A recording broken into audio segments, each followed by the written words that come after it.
Story time, story time, story time. I hope you guys are ready. Grab your tea, grab your popcorn, grab your lunch, grab your dinner, grab everything you need to grab because this is about to go down. Hi guys, welcome to my channel. This is Vitali. If you're new to my channel, please don't forget to hit that subscribe button down below, and I promise you, you will not regret it. This is a very, very, very personal experience for me. This is something that happened close to 4 years ago. Yeah.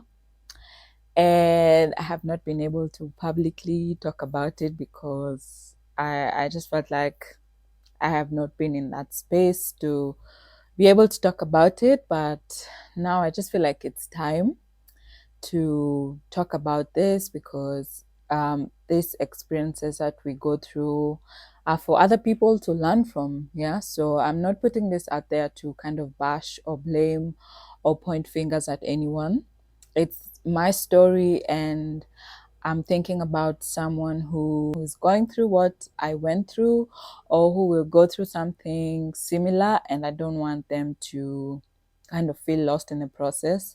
So this is just me sharing my experience, the things I learned from it, about people, about myself, about God, just about life and about the Christian walk. And yeah, to sort of just also get this off my chest. I know this is going to be very sensitive to do. I did not grab my tissues or my handkerchief, but I've cried a lot already. So in the past years, of course, I don't think we're gonna cry today. No, I don't think so. I think we are much better, thanks to God, of course. So let me give you guys a bit of context before this experience. So all along growing up, I've always loved the things of God. I've always loved um, God. My personal relationship with God has always been a priority for me, all the way from, let me say, from high school, because that's when I was really conscious about some of the things about the Christian faith and the disciplines of the Christian faith. So all through high school, I've always just, loved to serve. I could join a church today and I'm serving in all the departments by the first Sunday, just because it's something I love to do. I love to serve God. I love to serve people.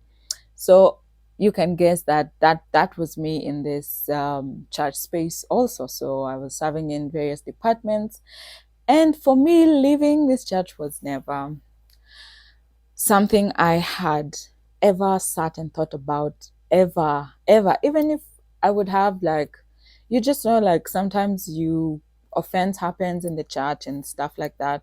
But I never personally thought about leaving. Like, it just never occurs to you. And even when I saw people leaving this particular church, I was like, it looks so perfect, here. Like, why would someone want to leave all of this?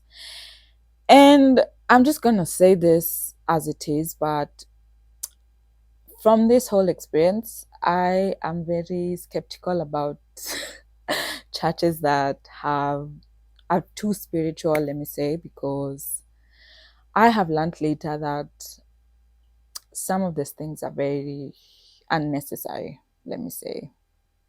Don't come at me, but if you can come at me if you want to, but the things that matter at the end of the day is you knowing the word of God for yourself, you being in right standing with God, more than being in right standing with men. That's my biggest lesson, that being in right standing with God is far more important than being in right standing with men.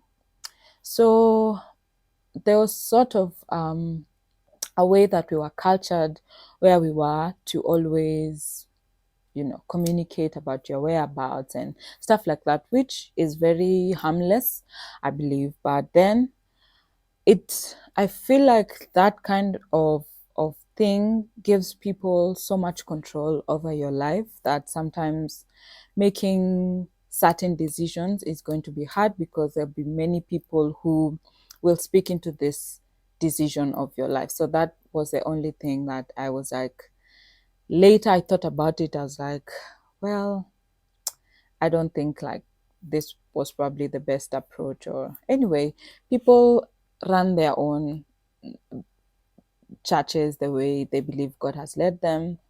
And I do not have a church. I'm not even like, I don't even have a title. And after this entire experience, I am not interested in any title as far as my faith or my journey with God is concerned. I just want to be Petal for the rest of my life and just love people and love God, full stop. So that's why I say some of these experiences that we go through completely change who we are. They completely change us completely. Like the me right now and the me that was then is like two different people. Every day I'm kind of like comparing and I'm just like, wow, this I've come such a long way by God's grace. And I just want to also say that I'm grateful for the opportunities I had in this church to learn about, prayer, learn about serving God, learn about serving people. We would travel across schools to just share the gospel and pray and all of those things that we did. I'm grateful for the opportunity to learn and to grow, so I'm not just going to be here like a bitter old woman and I just throw negative stuff only, but I'm also just saying that I had opportunities to learn and to grow. So I'm grateful for the opportunity I had to be part of this church community and to learn the lessons that I learned. Back to our story. So, right about the time I met my current husband, there was another brother in the picture. And I'm going to say the story from my perspective, from my side. So if you also know about this story, this is my space and I'm telling my story my way. So yeah, this is Petal's story. So right about the time I met my husband, there was another brother in the picture that I was not aware about his interests towards me in the same line. It was kind of protocol for this church. If you're interested in a lady or a brother or a sister, that's how we would refer to each other, it would be necessary for you to talk to the leadership just to avoid people double dating or you being interested in somebody else and this person is interested in somebody, just to avoid heartbreak or yeah, so that was the protocol then. So I was in the middle of this whole situation, of course, and I had just come from a place where I was not thinking about marriage like very actively. I was just like, somehow it will happen. It will be so beautiful. It will be like a Cinderella story because I've been serving the Lord. So I'm just going to sit here and wait for my husband. So that's kind of the space I was in before this whole experience. So this is happening. My current husband is in this church also, and there's someone else who apparently had been interested for a long while and had already talked to the leadership. And so I had word that so and so has said, you are his wife. Guys, imagine a 24-year-old. Was I 23, 22? I think I was like 20, 23 or 24 or 22 or 21 at that time. I can't remember well. I just remember it was in the year 2017 that I hear this word going round that so and so has said you're his wife. And in my head, I was okay. In my head, I first laughed it off because it's like, this must be impossible. Like, this is just a joke. But then I started to hear it more and more and more. And then now I'm in that position where I'm trying to reconcile this person that we've been serving together with and then this whole situation. And I think I was just about to clear my undergrad my undergrad, and I'm also very active in church at this time. And then I'm also just getting to know my husband. Like at that time, we were not even like close or considering dating at that point. We were just getting to know each other because we were in the same church. So then I hear, so and so is your husband, is your wife. And it's not coming from this person, it's coming from people in the church and the leadership. And it's like every time it just began to be drummed in, you know. And that was the beginning of the worst years of my life in church, because all of a sudden, everything that I had contributed as a person to this church was reduced to this one thing that was happening in my life. So people younger than me were aware of this whole situation. Every time being in a church meeting or a church environment was about what decision are you going to make? There's God's will and your personal will. Sermons would be preached about, let me just laugh it, would be preached about, um, God's will and how you might think something is appealing to you, but it's not God's will for you. And I knew that all those things were targeted towards me, kind of not critically thinking about this situation and just saying, oh, because God has said, I'm your wife, here I am. I'm here to serve you, my Lord. Where are we going to?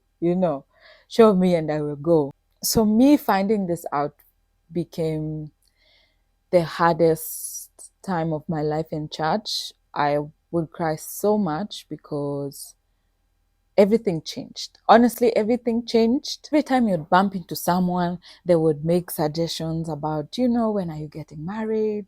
Brother so and so.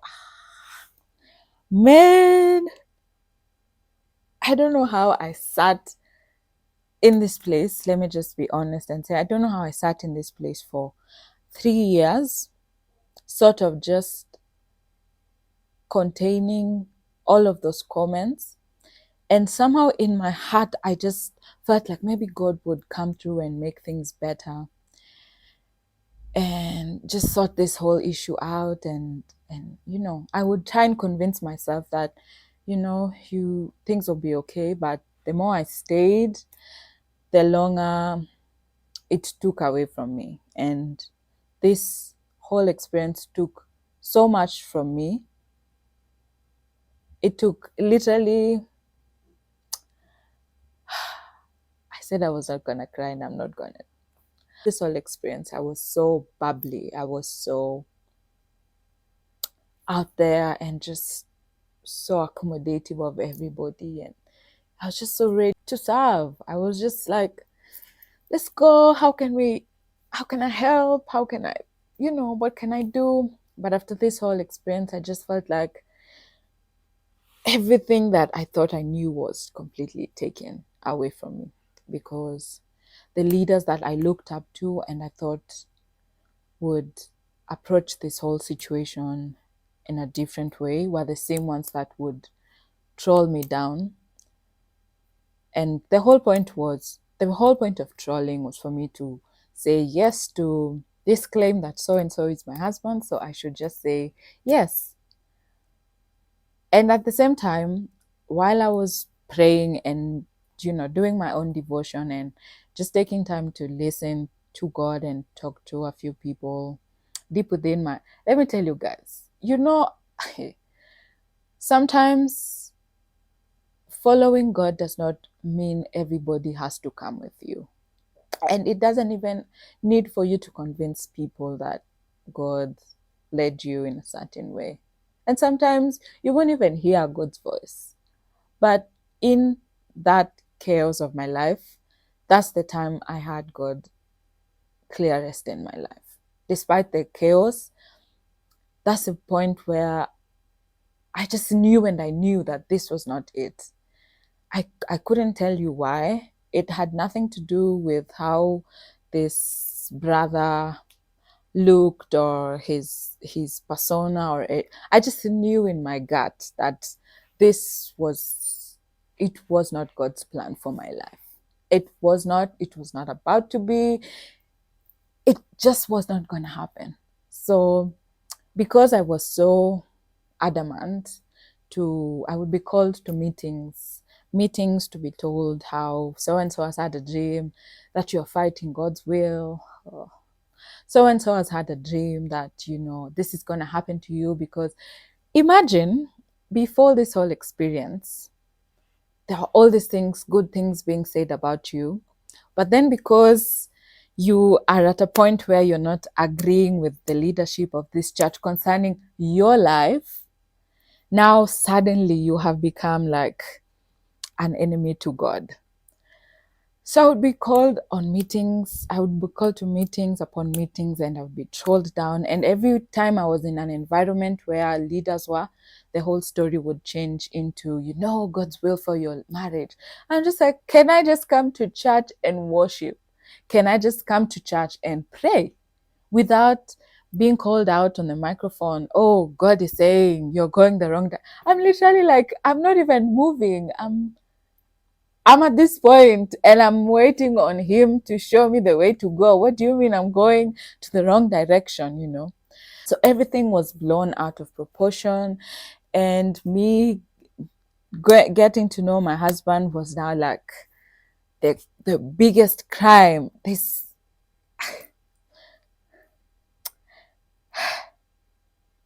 It was the biggest crime. Like, I'd be told your husband is God's permissive will. He's come to distract your destiny. I'm like, guys, I told you this was gonna be a hard story to tell. And I would sit and ask myself, can these people say the same things when, if my husband was in that room, my husband now, at that time we were, like I told you guys, we were just getting to know each other. So I was asking myself, would these people say the same things they're saying to me if he was in this room? Would they say the same things they were telling people about me if I was in that room? The whole situation was blown into something so big, something I was not ready for.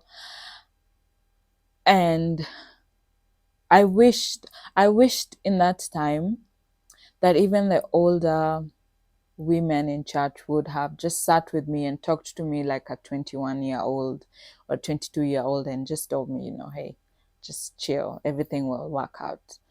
But every single time it was like, oh. And then for some reason, being in such an environment, being against the church leadership is seen as rebellion. So you should not ask questions. You should not question what you're told. If God has said, and doing anything otherwise means you're rebelling against God. And that for me was just the worst, because in this whole experience, in my choosing to say no to this this guy that was being vouched for, and this guy who said, God said, you're my husband, I mean, you're my wife, and all of that. By standing my ground and saying, no, I do not agree, God has not spoken to me about that, made me an enemy to God. I know. I was shocked though. So I became an enemy of God, and now God was going to punish me. And now so let me tell you guys, fast forward. So during COVID, we had been at home. Of course, there were no services and all of that. And for the first time in a long time, I actually felt so much peace not going to church than I did when I was in church. And I thought to myself, well, I think it's time. I think it's time to rethink all of these things. And that's the point where I decided, you know what, I need to leave this environment for the sake of my emotional and mental health, because I just wasn't myself, and people didn't care. Let me just say, people did not care if you were emotionally okay, if you were mentally struggling. What people wanted was for you to just accept this guy, and then you will be our friends. So suddenly, like I told you guys, this being in church, being in this community was everything to me. So you can imagine now that everything that you had is no longer everything that you have, because you are an enemy of God. You have said no to God's will in quotes. And so it's not going to be well with you. You are going to suffer. You are going to, hey, we'll get to that part. So fast forward. So then I decide, you know what? I'm not going to kill myself. I know a bit of the scriptures, and nowhere does it say that if I leave a certain church, I'm going to die or certain bad things are going to happen to me, because somehow we knew that leaving would mean that you're not undercovering, so bad things are going to happen to you and all of that. So I think those are some of the reasons why you never think about leaving, because you do not want these things to happen to you. Yeah.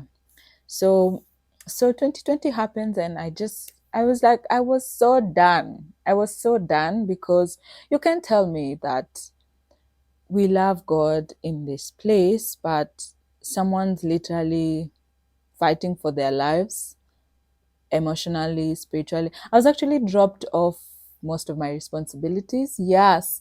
And what was my crime? My crime was saying no to someone who said, God said, you're my husband. Mark you, this person did not even come to me to tell me, I'm interested in you, or, God said this. All this I was hearing externally. Please just tell me, guys. Tell me, guys. You hear externally that so and so has said God has told him you are his wife. Tell me if we're just being honest, really. Is that really how God works? Anyway, so fast forward, I eventually left. Of course, it was like a whole process. I had to sit with the leadership and talk it out. Of course, I was told to consider not leaving and stay in the environment to heal. But in my head, I was just like, heal in this same environment where everything, what people care about is just you accepting what God said, and people don't care about your mental and your spiritual health. And then I should just sit here and stay. I was just like, you know what? Thank you, but no thanks. I think I will heal better somewhere else. And it just came with such a sense of liberty. And like I said, this is my story. This is my story. So it came with a lot of liberty, freedom. Of course, it was scary. I won't lie to you that it wasn't scary, because there's not a period in my life where I've not been in church. So I'm leaving church, and then what, and then, what's going to happen. I don't know if mm, at that time I didn't know whether my husband was going to decide to stay, because at the end of the day, I was not going to make him do something that was my own experience. And I keep saying this, that this was my experience. It probably doesn't mean that the people in this church are bad or anything, but this is how my experience played out. So I was not gonna drag my husband out. If he was gonna leave, I wanted him to have his own reasons. If he wanted to stay, I would have absolutely respected that. But at that time, I was just like, if I lose, I lose. I just want to be out of this place, because it's not making sense why my spiritual and my mental health is deteriorating every day.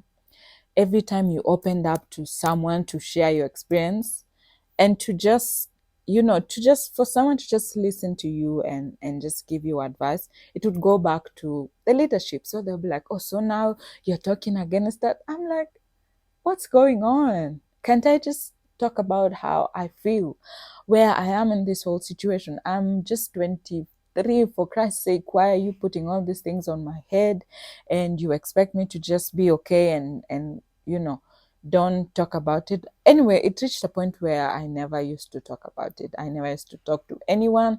I was just like, you know what? I will do my duties, come to church, go home, I whatever happens. I got to a point where I was really not.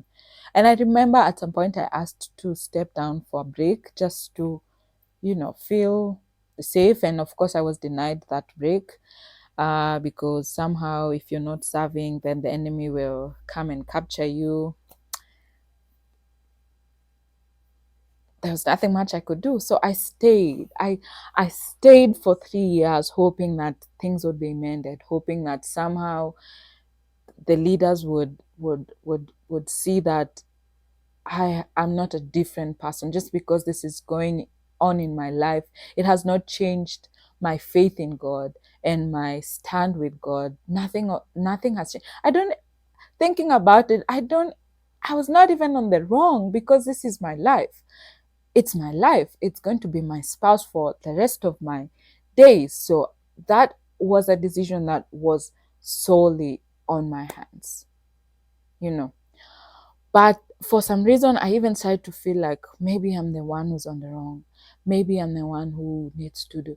Somehow when something is drummed into you so much, you start to think that maybe it's you, and then everybody else seems to be on the other side.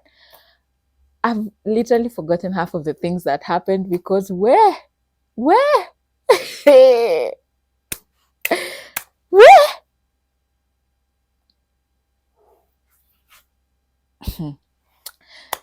Yeah, so that happened, and I eventually left. So one day, one of the leaders in the church calls me and he's like, I've just had a vision that you were a flower in God's hands and then you withered away and you are walking and then you fell into a pit. And I said, God will never allow such things to happen to you. Because somehow people think that when you're going through such things, you are disconnected from God. So they know better about where you are than yourself and your personal walk with God. But like I told you guys, that's the time where I learned to pray. I learned to just hold on to God, and that I would fall asleep praying because that's all I had. God was all I had at that time. God was everything I had. No friends at that time, no nothing. I can't bring my family into all of these things because they would just be like, what in a madness is that? I wasn't sure if I wanted to leave yet. So I kind of just bottled all of this, and God was everything I had at that time. And even though it was hard, every day I would find strength to wake up and do the things that I had to do. And I had my finals in that year of school. The way I went through all of these things and came out, and I can even laugh about it. It's just God's grace for sure. There's nothing else I can attribute that to. So this leader tells me, you need to come for deliverance. I'm just like, wow. I could literally be depressed, but I need to go for deliverance. What happened to just caring? I don't know. Maybe I'm being cynical or something. You guys tell me. Maybe I'm the one who didn't see this experience the way I should have seen it. Maybe. But immediately I left. The things that came after that, actually before I left, I made sure I went to that meeting with the leadership, as I told you guys. So I just wanted to like maintain a very good relationship so that if I ever want to come back to maybe one of the services, there's no like contention. But after the things that were said after I left, I was just like, you know what?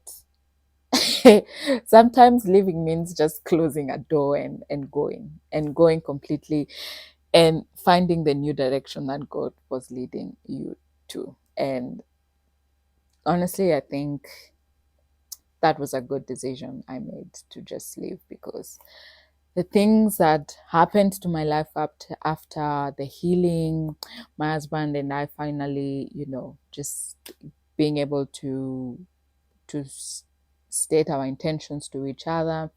And above everything, we met such a loving couple that guided us through our dating to marriage transition, and we met another community of believers where I think it was just God's plan, because we found so much healing during our premarital counseling classes, sharing our experience and just feeling the love from this new community and these new couples that we were with.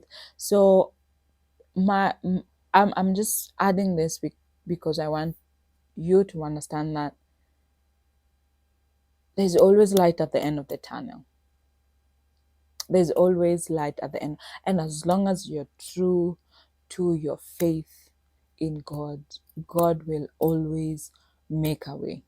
Even if people write you off, even if people say you'll never amount to anything, as long as you keep your faith and you stay steady in your walk with God, God will always always make a way. He will always, always make a way for you.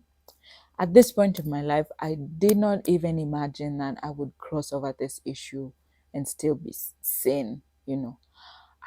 There were so many uncertainties.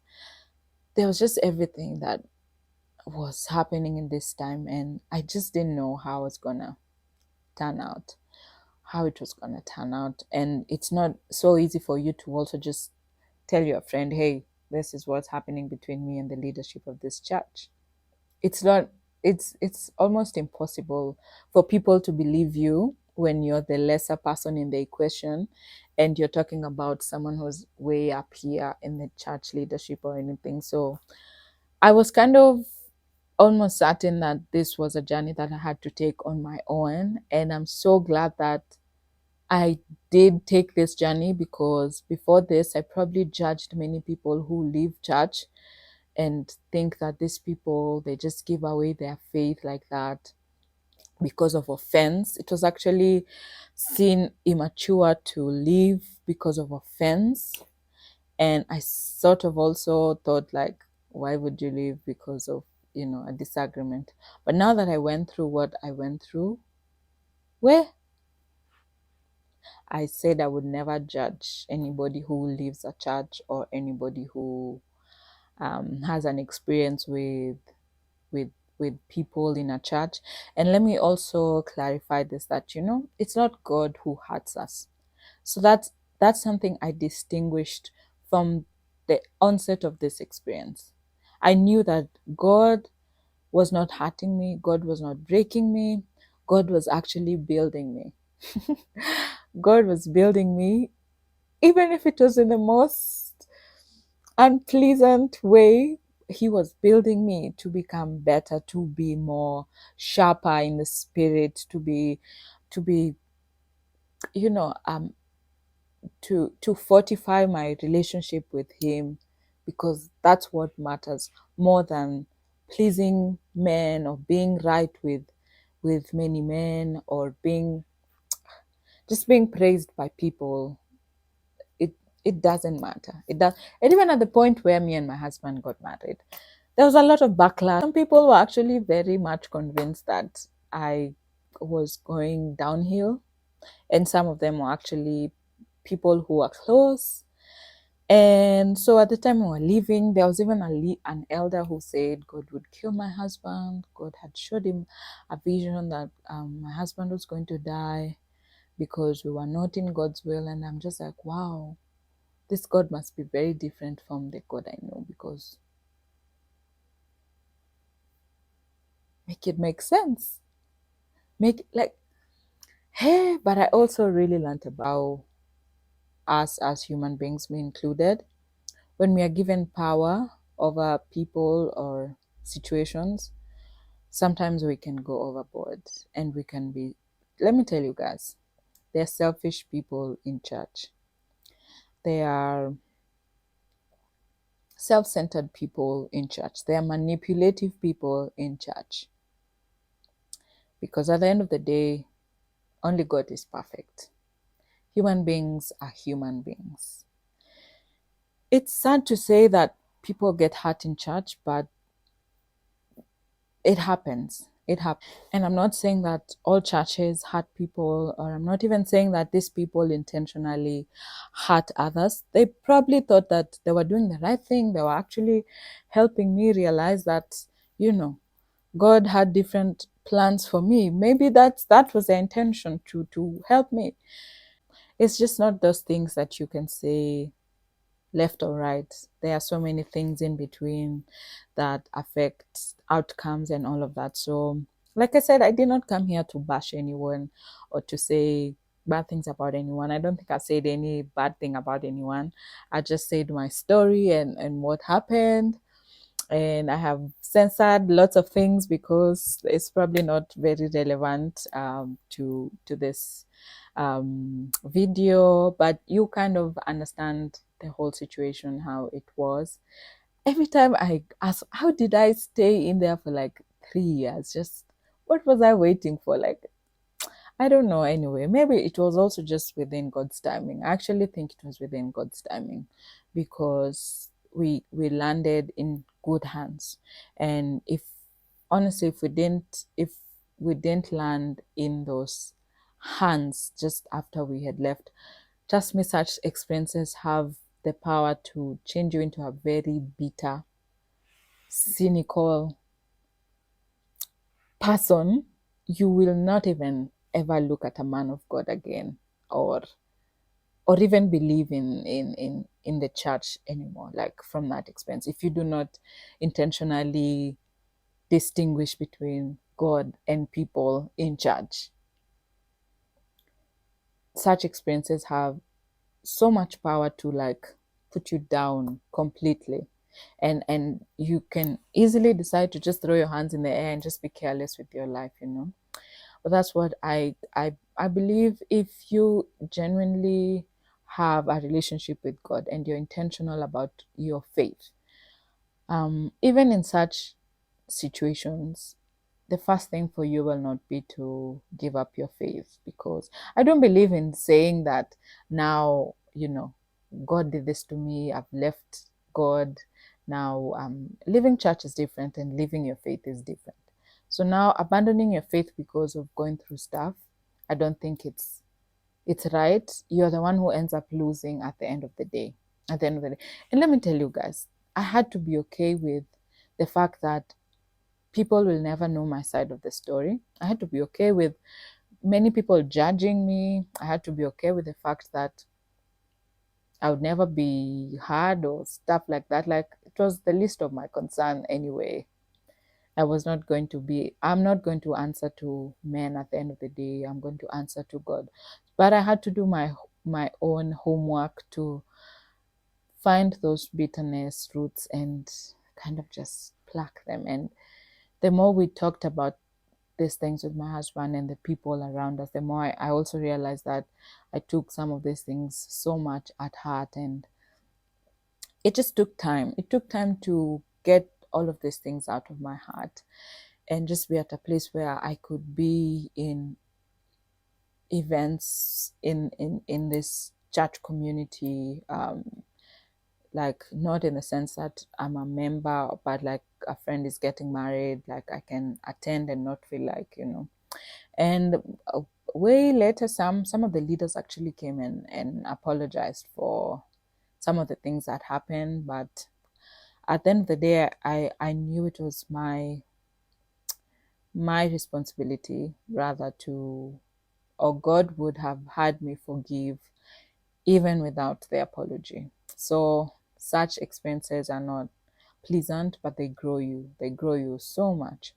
So we landed in good hands, and I'm so grateful for where we landed. I wouldn't tell you for sure that we are the same people. That's impossible. That would be a lie. We have changed in many ways, and I believe in good ways, because now I'm not influenced by a prophecy concerning my life. I'm not influenced by a dream or a vision that somebody had about my life. I'm influenced by what the scriptures say about me, about God, about the future. And I kind of also learned that in all the time I'd been a very lazy Christian when it comes to studying the scriptures, because somehow, yeah, you just get into this frenzy where Anyway, it's not important anyway. But yeah, I also realized my part in all of this, that I should have known better to know the word of God and know that this walk is narrow. So sometimes walking away doesn't even need you to explain yourself. When you see something that's not right and biblically incorrect, you don't have to explain to anybody, you know. And I should have also never probably opened up my life too much. I think naivety sometimes is not good because you just think this is church. Why would somebody want to do anything wrong to anyone in church? You think that if everyone means well and everybody loves everybody. Well, I'm not saying you're going to have to find out for yourself, but let me tell you, let me tell you, reduce your expectations to zero. So I also learned that big time. These men of God and women of God we see are not perfect. They are human beings, they make mistakes. So every time you find yourself in a church environment, reduce your expectations to zero, because anybody can do anything. You can do anything. So it's not about who's perfect, who's wrong, who's right, but just guard your heart. That was a very big lesson I learned, also to guard my heart, because in that period where I was just living, I won't lie to you, I was bitter, I was angry, I was hurt, I was mad, I was shocked. How you know? But I had to also deal with that bitterness within myself if I was ever going to move forward. So after that, oh yeah, there was even prophecies that uh, our finances would dry up and we would go to the church begging. I was like, okay, let's wait and see. Hmm? We serve a living God. Oh, it was not a war, but hearing such things come from where you've served for all these years, man, I was a bit disappointed. I won't lie. I was a bit disappointed. Maybe a little more disappointed. But I was like, anyway, I think I probably thought the same about people who left at some point. So it was more like a learning curve for me than a pointing finger situation.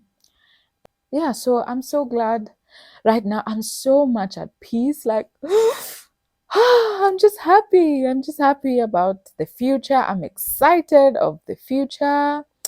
I'm so grateful to have my husband and that we went through this together. It meant a lot to just have each other's back. I have realized in this period that I have people who love me intentionally, who care about me, and I know the future is bright. So yeah, I think that's why I was ready to talk about this, because I'm just like, God has just turned our whole story around. Even though we have changed, even though we are different, those scars are still there, but it was for the better. This experience was for the better. I feel like we just had to grow very, very, very fast. So I'm grateful for the people who supported us through our healing journey.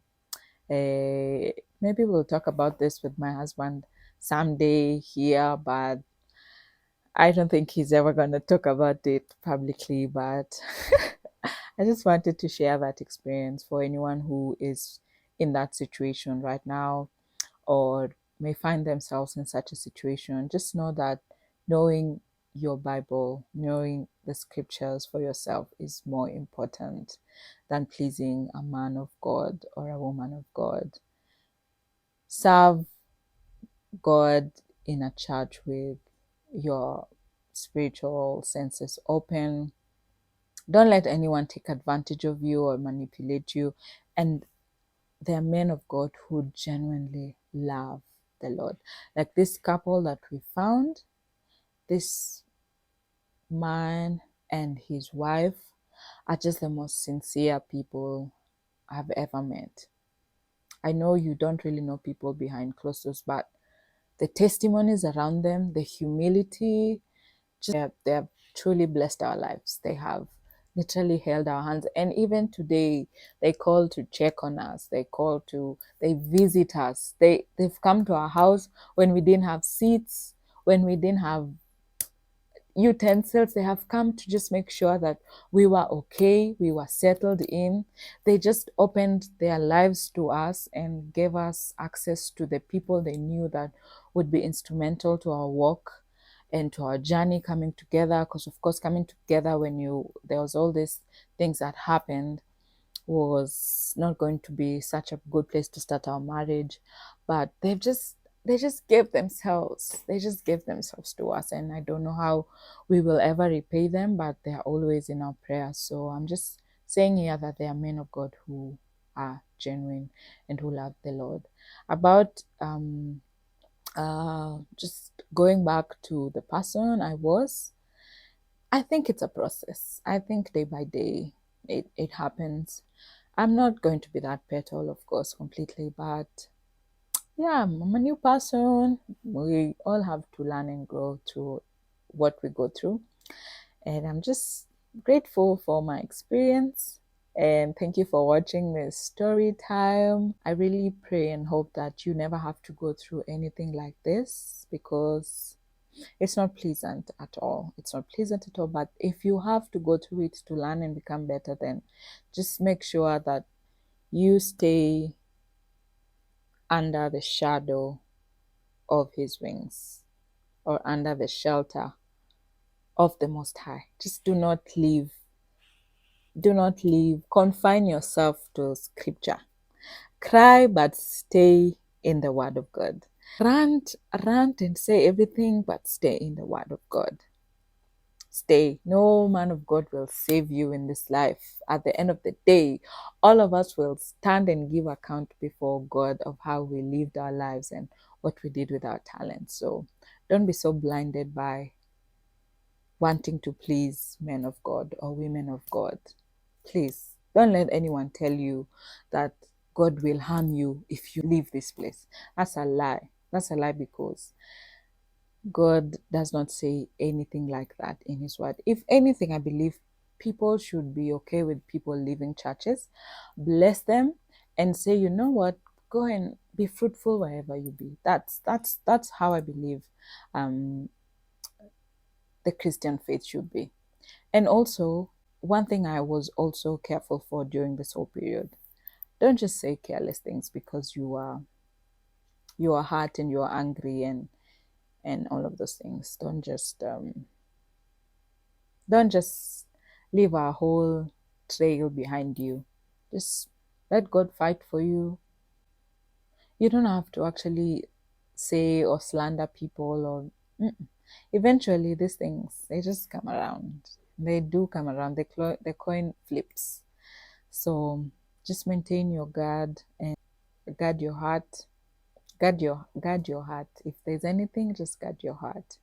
And don't let such experiences make you a bitter person or now make you hate God. You're the one who's losing out. If you think it's worth giving away your faith and your walk with God because of such experiences, let me tell you, wake up from your sleep, because still the enemy is the enemy. Satan is our enemy, not brothers or sisters in church. They are not our enemies. We will rub off shoulders, but the true enemy is the enemy, is the devil. So if you sleep on your faith because somebody hurt you, you're just the one who's going to lose. And forgiveness does not mean they apologized. Forgiveness means whether they do or whether they don't, you understand that God requires of you to forgive other people. And He even says that forgive others that you may also be forgiven. So I will end it there, guys. I know it's been a long video. I will catch you guys in the next one. Please let me know in the comment section below if you've ever been in such a situation. And I would actually like for us to keep having this conversation and just, keep talking about this, because this is a reality for many people. So let's keep the conversation going. I love you guys so much, and I will see you in the next one.